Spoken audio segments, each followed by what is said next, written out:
Good afternoon, everyone. Holy cow. It's been a weekend. I feel like I didn't have to quite use the excuse of being seasick. If you listen to the Softball America podcast, I hopped on earlier last week with Tara Henry and I told her, yes, it's Easter weekend. Yes, I'm going to be with my family. Yes, we're going to be on the lake. Maybe I might call out that I have seasickness on the lake. And that way I could scurry back and watch the games on my TV. But no need. My phone worked just fine out in the middle of the lake. I was caught up on all the games and whew, it was a lot. It was a lot to unpack, to uncover. I do feel slightly justified by how hardly I approached on that podcast with Tara how good Oklahoma State is. Don't get me wrong. Texas, they're really, really good. Oklahoma State, they're really good too. And I just loved the way that they came out this past weekend and showed up and showed out. That was something that they needed. We'll get into what happened this past weekend a little bit more, but a little bit around the horn. We're going to go over what happened this past weekend. We're going to unpack what's going on, not just this weekend, but in the Big 12, how the rankings and standings have shifted. And then, of course, what everybody in the country, I feel like, has been waiting for this matchup, OU versus Texas. OU has been at number 1. Texas, they have been sitting at that number 2 spot for a while. They've dropped down to 6 in the rankings, but this is a matchup where you never know what's going to happen. It doesn't matter, even if they were ranked 1 and 2 or 1 and 20. This is a matchup where you have no idea how things are going to shake out, how things are going to go down. It is intense, and that is everything that the Red River rivalry is. And so I'm going to get into that a little bit and then just start talking about the Big 12 tournament, because it may seem like it's far away, but slots and positions are starting to get situated already. So we got a lot to cover in a short amount of time. So let's go ahead and get started. I'm your host, Nicole Mendes. Welcome to the 10 Teams, 2 Rings podcast. I talk about everything Big 12 related for softball. And I'm here on the Softball America podcast networks. I hope you guys like, subscribe, comment, tell me your thoughts, tell me what you want to see more of. I'm always open to that. But let's go ahead and get started. So I'm looking at my notes, and around the horn, we had Houston versus BYU. BYU took the series 2-1. BYU was at home.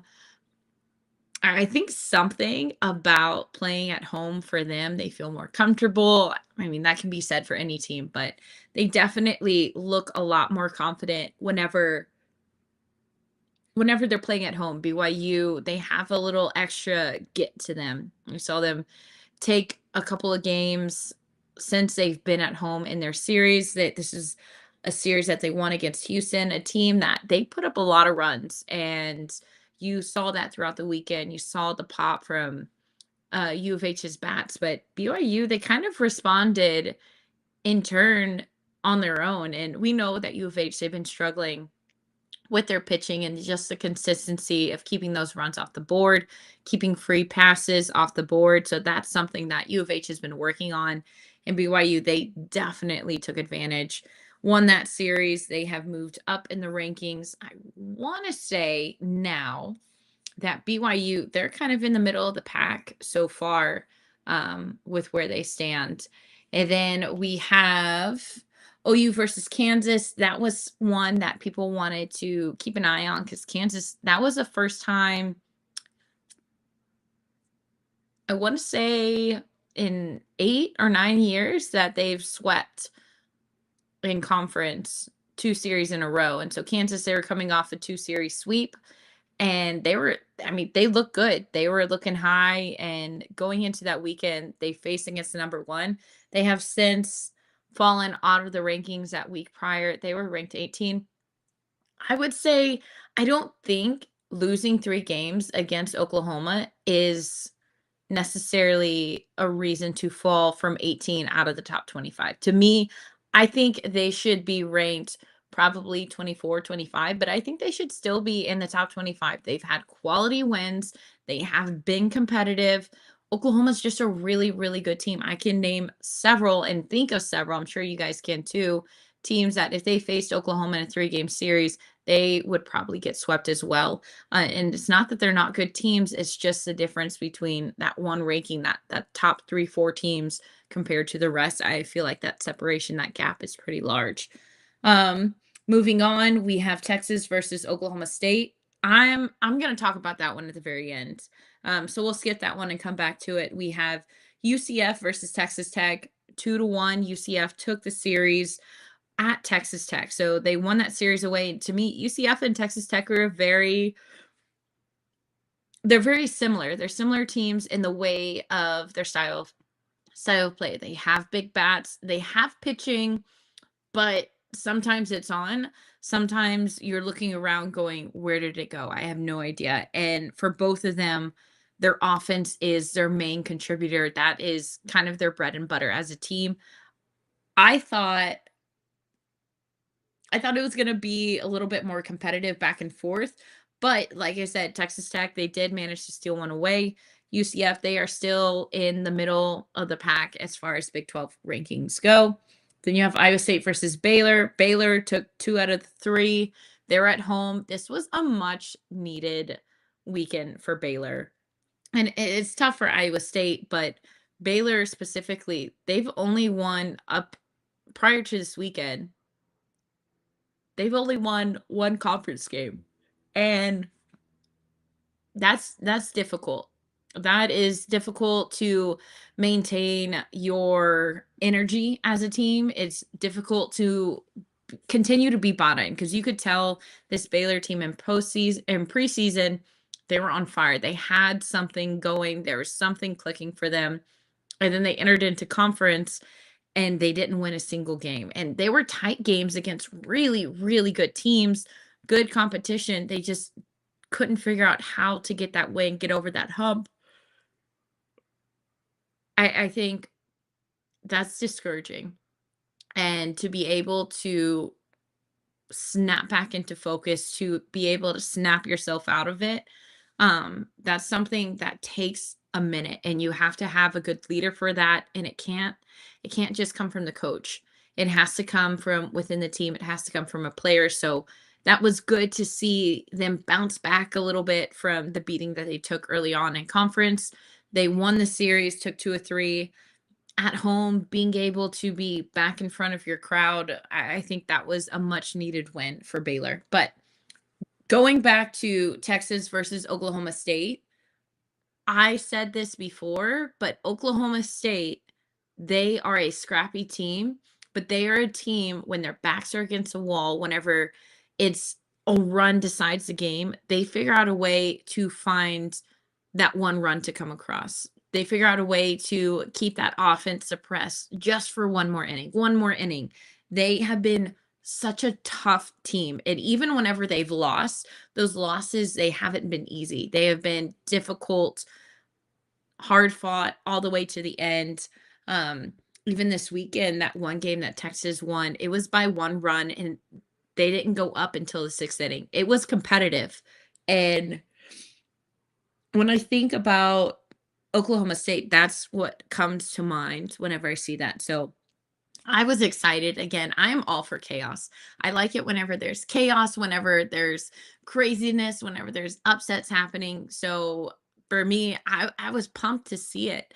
Now, am I a little disappointed because now it's not the 1-2 matchup this upcoming weekend for OU versus Texas?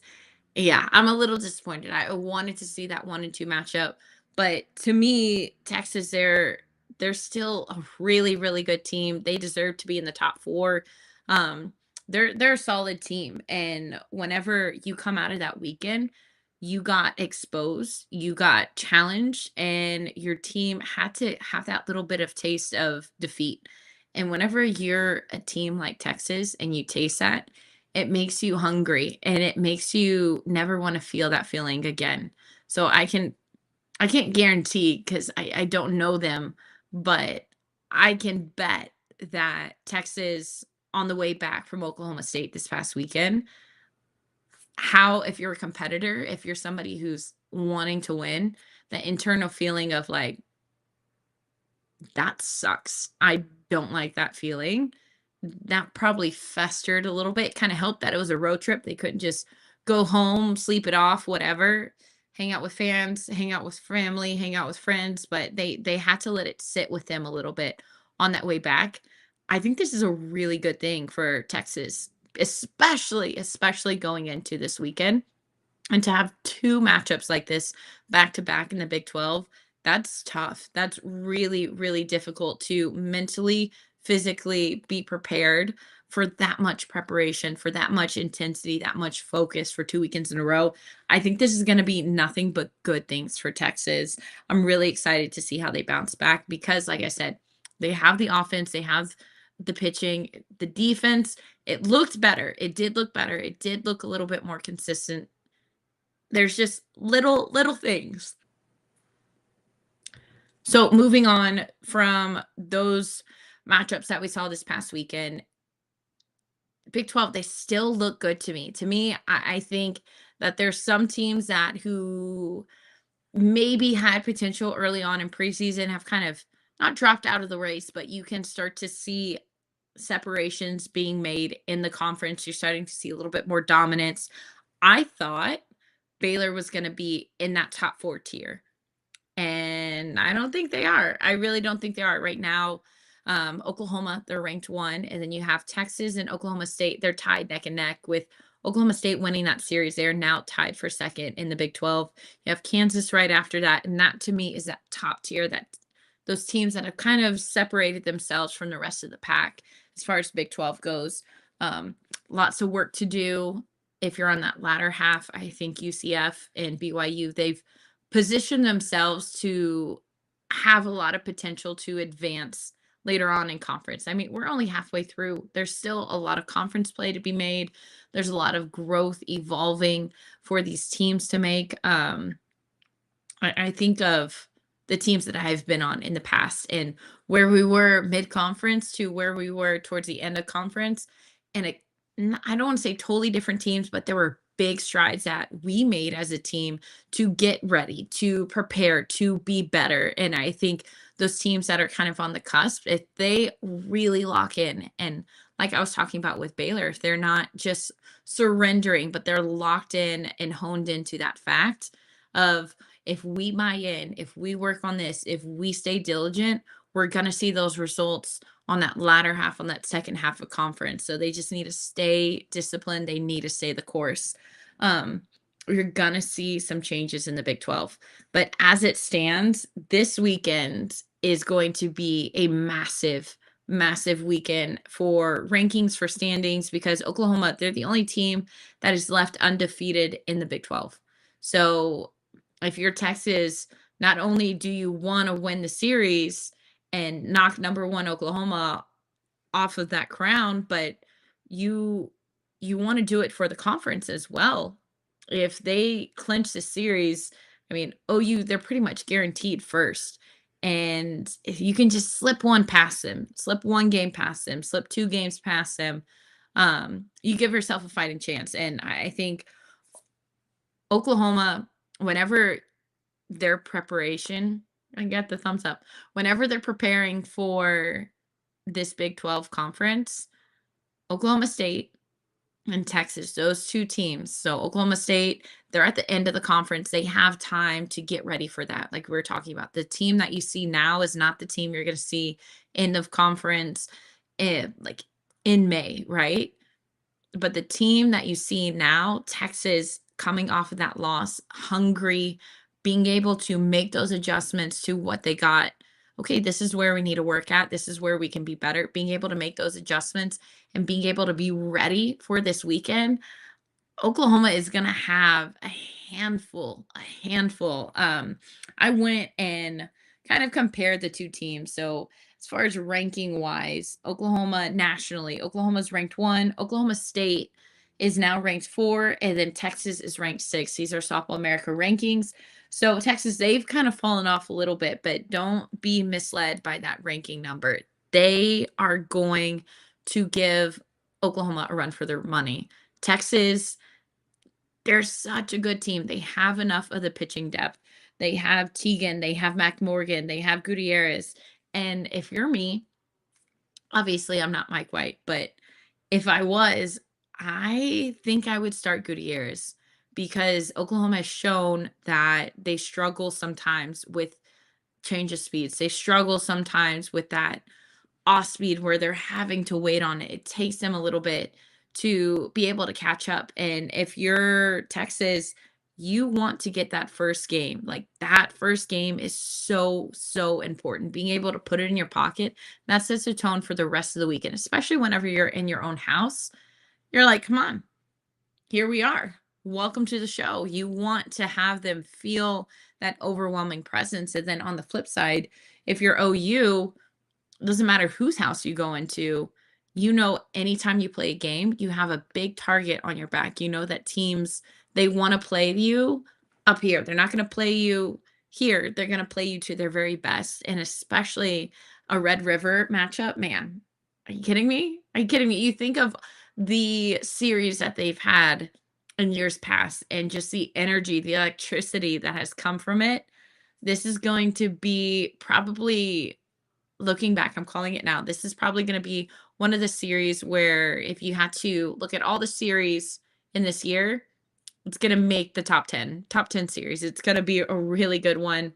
Um, it's going to be solid. In Oklahoma, they can go tit for tat with Texas pitching. They have Kelly Maxwell, they have Nicole May, Kirsten Deal, and I feel like I was talking about this with Gray, the producer, before the show started, but I feel like Carly Keeney is a pitcher that I've been hot on, and all fall she was out with finger injury and wasn't able to really start pitching at all, not even to a batter, but just pitch period until like late January. So she's been playing catch up and she's a pitcher. I've seen her before. I know what she can do. I've seen her and she's had glimpses where she looks really good, but just hasn't found that consistency. I feel like she might be somebody this series that is, I don't think she'll carry a whole game, but she'll be clutch in some kind of way. I don't know what way, I don't know how, but I just get that feeling from her. As far as offense, I think of Reese Atwood. To me, Reese Atwood is a player of the year candidate. Like she is top 3 to me. She has been phenomenal. What she's been doing at the plate. First of all, let's talk about from last year to this year, the jump has been incredible. I've loved to see the way that she competes because she doesn't always get all of the ball. I mean, she's gotten a lot, and she is the number 1 RBI producer for Texas. It's kind of why Texas was stagnant this past weekend. She was held down pretty good for the whole weekend for the 3-game series. But if you're Reese Atwood, you take that and you go, okay, this is where I need to work on. Okay, I got exposed. Thank you. Let me prepare. Let me get better for the rest of the season because there's a lot of softball still left to play. But to me, she's one of the best players in the country this year. And I think nobody would contest that at all. But she would be in a top 3 player of the year candidate if I were voting. You have Mitchell, and then you have Ashton Maloney. She really clutched up against Oklahoma State this past weekend. She has been slowly but steadily just gaining more. Her numbers are rising. Her consistency is rising. I think those are the 3 hitters to kind of check, star, underline, whatever you want to do, but go, okay, these are ones that we have to watch out for. I also want to add that Washington, I feel like she doesn't have the best batting average. She doesn't have the most RBIs, but what she does so well for Texas is she provides a spark. Like, she always has those timely hits. And whenever she gets those hits, those timely hits, it's like, man, like, holy cow, the game has changed. All of a sudden, there's energy in Texas' dugout. All of a sudden, she makes a play on defense. All of a sudden, their pitcher stands back, shoulders squared, defense walking around with a little bit more swag.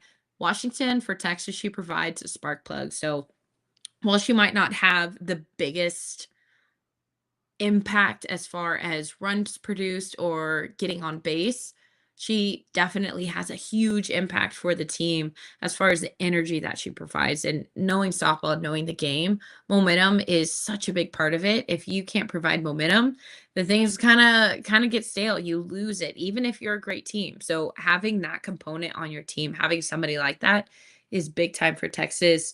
If she can find ways to create that momentum, especially on Friday. Friday is the key. She can do that. I think Texas is going to be in a really solid place.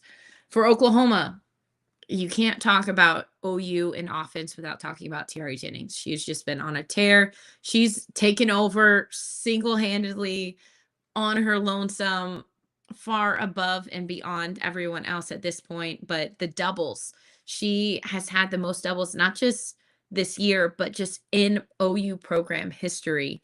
Her doubles has been such a consistent level, but her power is back up again. She has just been a nightmare at the plate. If I'm being honest, you do not want to face Tiara Jennings. She makes it tough for any pitcher. Then you have Jada Coleman, talk about a spark plug. She's starting to find her way, starting to see some more of that power. She's been missing that a little bit early on in the season. So she's finding more of her power. But again, the spark plug. If you don't have a spark plug, you are left in a tough spot. And then last but not least, I really like Alina Torres. I liked how she came out of her shell a couple weeks ago, and you really got to see the power, but just the way that she has been so steady at the plate as far as her energy, if she can prep the right way, I think she is going to clutch up. She's going to get big in this kind of environment at Texas in the midst of all the fans. But talking about somebody who does get big is Alyssa Brito. Alyssa Brito, defense and offense, she shines for Oklahoma. She's a big part of the reason why they've only lost one game this year. And so if you can get her solid, you're golden. You're golden if you're Oklahoma. So I feel like toe to toe, they're pretty matched up. I think offensively, Oklahoma, they're a little bit more consistent, but their numbers are pretty identical. After this weekend, I think Texas, their ERA went up, but before that, I think their ERA was better than Oklahoma's. Like they have been tit for tat all the way up and to this point. So this is a series that is going to be a fun one to watch. Um, I'm just looking forward to it because the energy, the environment. I think about whenever I got to play at Texas my freshman year, my first series was at Texas. It wasn't at home, it was at Texas. And I was like so over the moon for it because the energy is brought, because a team is always good. And then as a fan, being able to watch a couple years ago, there's just something about OU Texas in that rivalry that really makes people clutch up. And it has, especially this year with the rankings, it has that postseason feel to it. So you see players get big. You see people that maybe they haven't been necessarily the biggest producer, but there's a moment where they turn it on and you get to see players just shine. And you do see players shrink on that stage too. And it's really a great indicator, and it's a great yardstick of where do I measure up, where am I at. And it's not just the Big 12 that is relying on this game. This is kind of where that teeter happens, but also the rest of the country, they are going to be tuning in. They're going to be watching. They want to know what's going on. They want to see what is going to happen this weekend. And that's pretty cool because for the first time in a long time, the Big 12, they're kind of have all eyes on them. They have all eyes on them. They have consistently had really, really solid series matchups every single week. And there have been a lot of dark horses, a couple teams that have surprised you. Kansas, hello, like, hello, where have you been? And they've been fun to watch, but I think Big 12 as a whole, they have definitely garnered some attention, some talk, some interest amongst the softball fans across the country. Other teams have to pay attention. They have to respect. You have to scout them a little bit harder. Um, so I love the way that this matchup is happening. And this isn't the last time they're going to face each other. Next year, OU and Texas are going to move to the SEC, but this is the last time that they will face each other in a regular conference matchup in the Big 12. And there's a little bit of bragging rights. I think there's some bragging rights to that. Not quite as much as Oklahoma and Oklahoma State. That one, they won't be in the same conference. They won't get to match up in regular season. So I think that one, that might be number one. But number two is Texas and OU. There's a little bit of shoulder scrapping going on that will happen this weekend. And I honestly, these games, they're getting the limelight, they're getting the show. I think on Friday they're going to be on ESPNU, and then Saturday they're going to be on ESPN.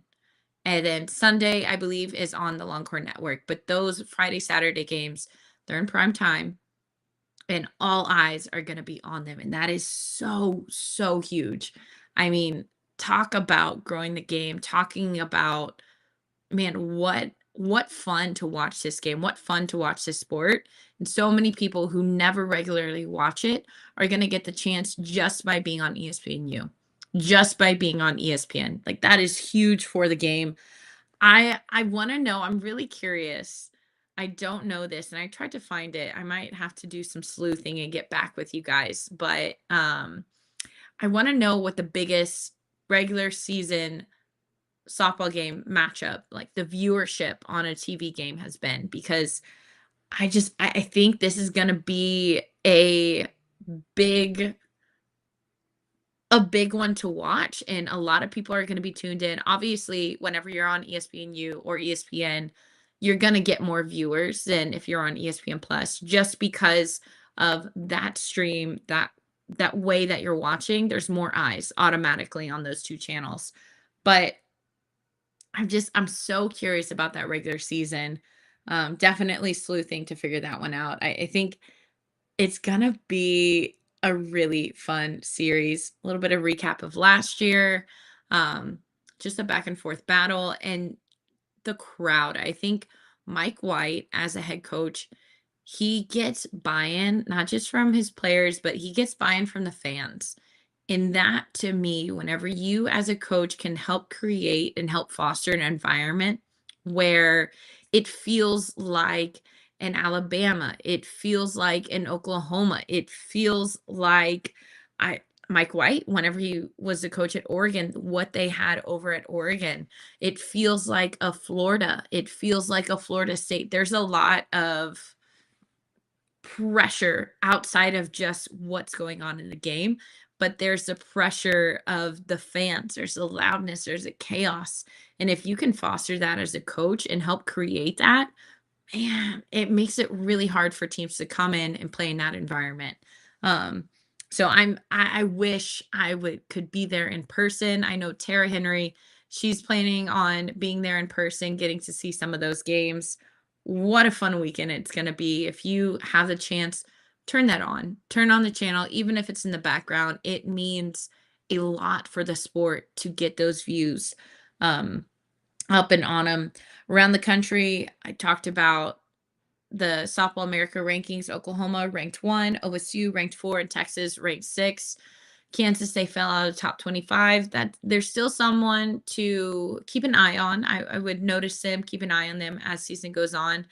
And Baylor has fallen. They have fallen far, but they're a team to watch out for. And I would say the same for UCF. BYU, I think they're a postseason team. Texas Tech, I think they're going to make the tournament. I think they're going to cause a little bit of noise just because of how good their bats are. Now, they need a lot of work pitching wise, but if they can bring the pitching under control, if they can rein it in, you might see a little bit more noise from Texas Tech as well. So as far as upcoming matches, I told you for Oklahoma versus Texas, Friday, you can catch them on ESPNU, Saturday on ESPN, and then Sunday on the Longhorn Network. I don't know if that will get elevated or not, but for now, you have to have the Longhorn Network to be able to view that last game. And then the rest of the weekend is going to be matchups, matchups, matchups. You can find them all on ESPN Plus. So Thursday kicks off BYU versus UCF. BYU is taking a break from their nice, beautiful view in the hometown, and they're going to go down to UCF. Kansas is at Iowa State. And then you have Oklahoma State down in Houston. Who knows what kind of chaos might happen there? I'm really curious about this one. Texas Tech versus Baylor. Talked about Baylor. They have been on the downhill, downslope. They are trying to get their groove back. They're a team that is trying to find that confidence again. They're going to get to be at home for the second week in a row. That definitely helps.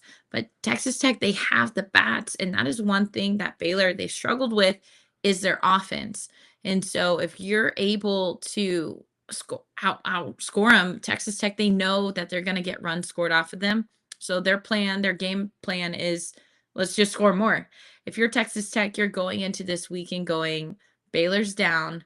We want to be able to capitalize on that. Let's go into their house. Let's offensively come up with a really solid plan, not just for game 1, but game 2 and game 3. We have to have multiple plans in case they pivot. We want to be able to pivot. If they are well prepared as far as the offensive game plan, I think that matchup will be a fun one to watch as well. Again, all those games will be available on ESPN Plus.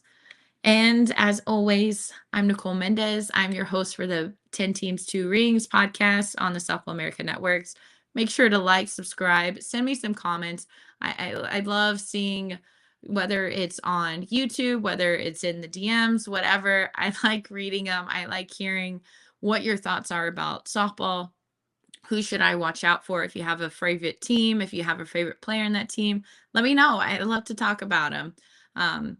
But as always, I'm excited for this weekend. I feel like I say that all the time, but I'm excited to see what the Big 12 does this weekend. The game to watch is obviously OU versus Texas. It's a Red River. It's a clash of clans. The whole country is going to be watching this. But I would want you guys to check out the Baylor Texas Tech game. I think that series is going to be a fun one as well. All right. I will see you guys next week. And I'm pretty sure we'll have a lot to chat about. Talk to you guys then.